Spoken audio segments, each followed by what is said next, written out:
Good morning, Cullman. Thank you for joining us on Cullman Today.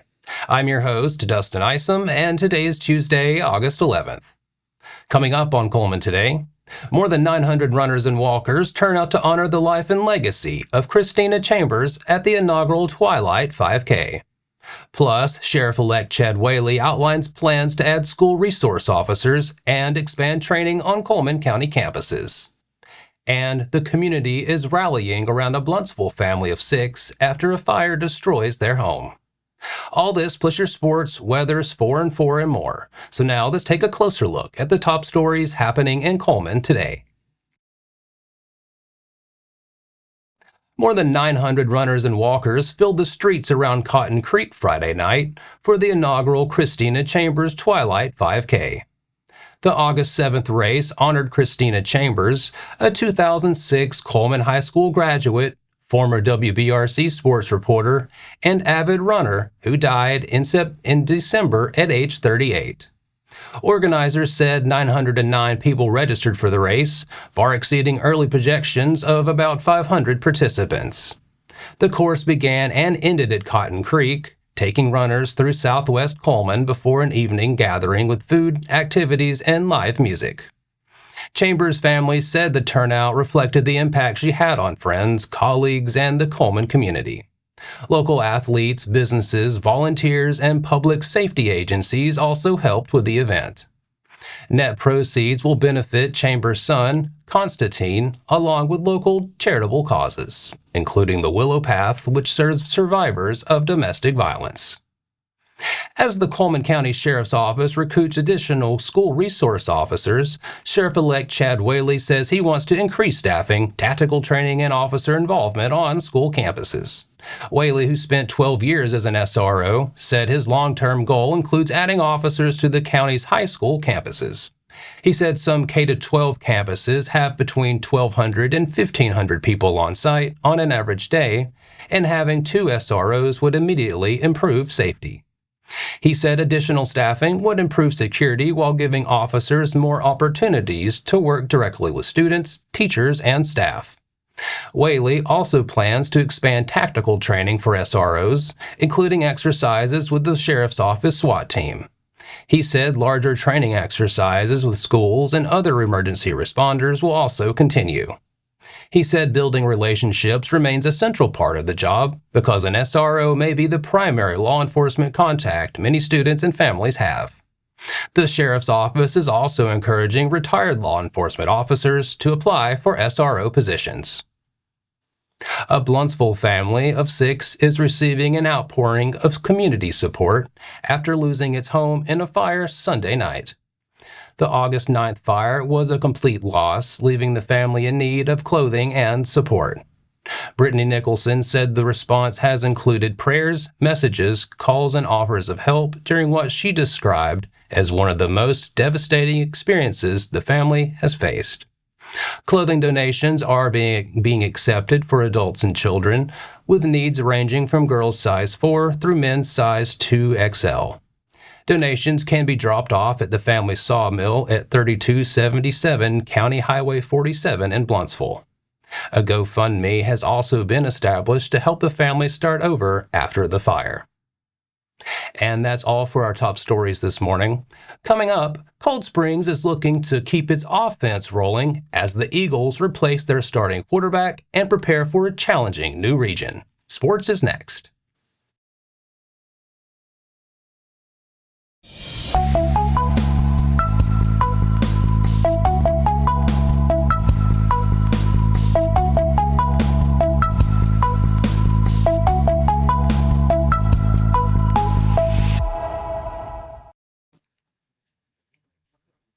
Welcome back.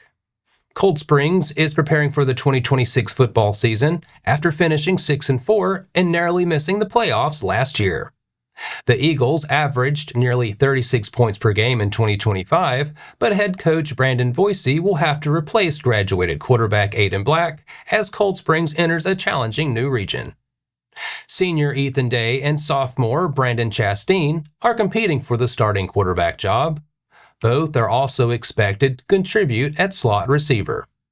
The Eagles returned several offensive playmakers, including running backs Cason Alexander and Cooper Johnson, receiver Eli Voisey, who recorded nearly 700 receiving yards last season, and 6'7" tight end Braden Hallman.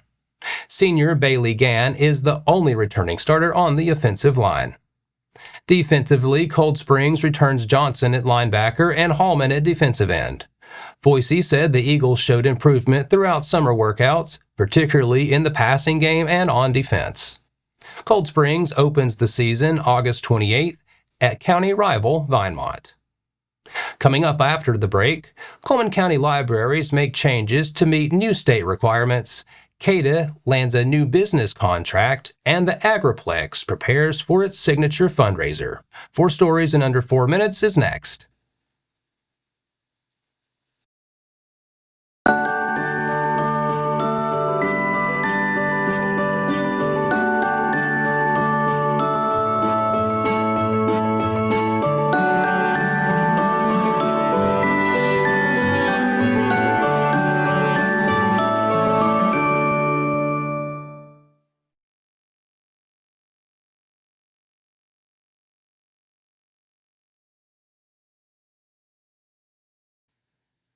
Welcome back.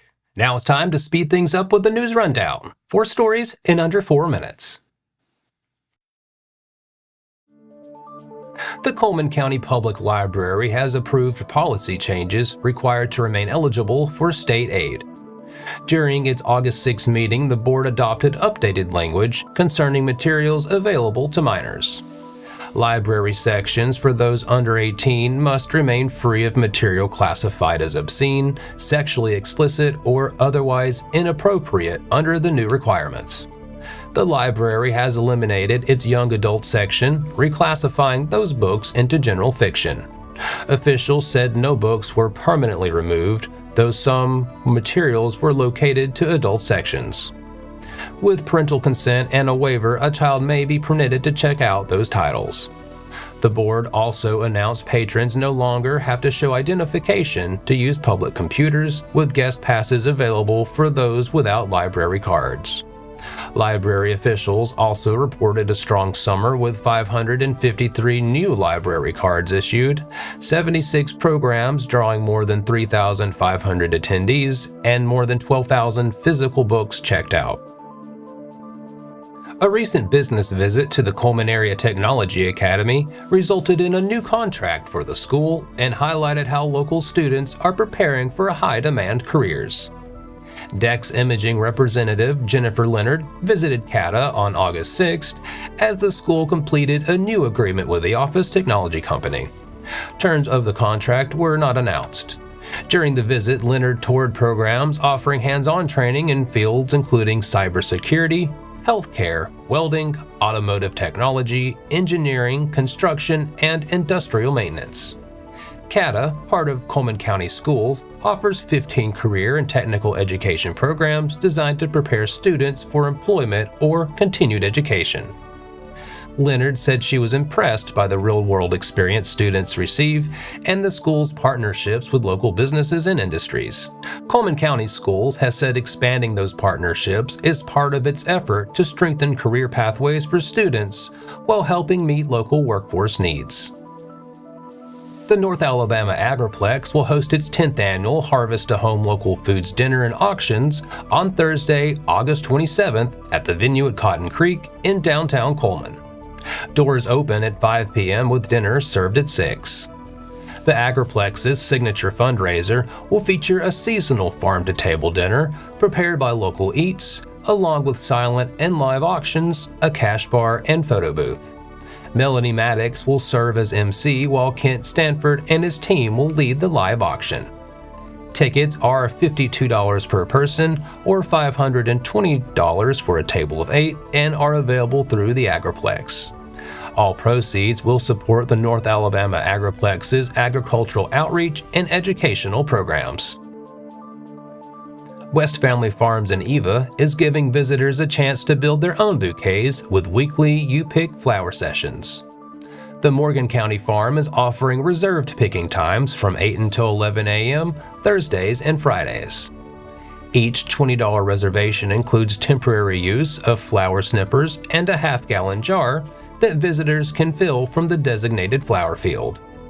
Current blooms include zinnias, marigolds, and red spike amaranth. Once picking is complete, farm staff will bundle and wrap the bouquet for transport. Reservations are required with a limited number of appointments available each morning. West Family Farms is located at 4560 Highway 55 East in Eva. Reservations can be made through the farm's online booking page. And that's your 4 stories in under 4 minutes. Now for a quick break before we look at the weather ahead and pay our respects with obituaries. I'll be right back after this quick message.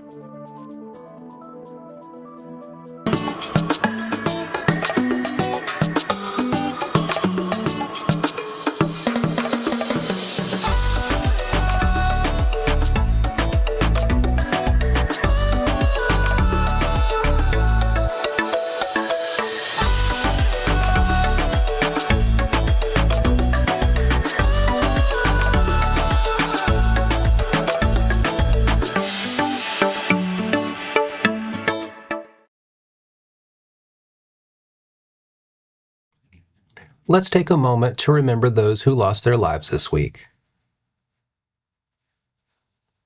Margaret Lou Harris, 87 of Cullman, passed away Sunday, August 9th. Memorial service is incomplete at this time.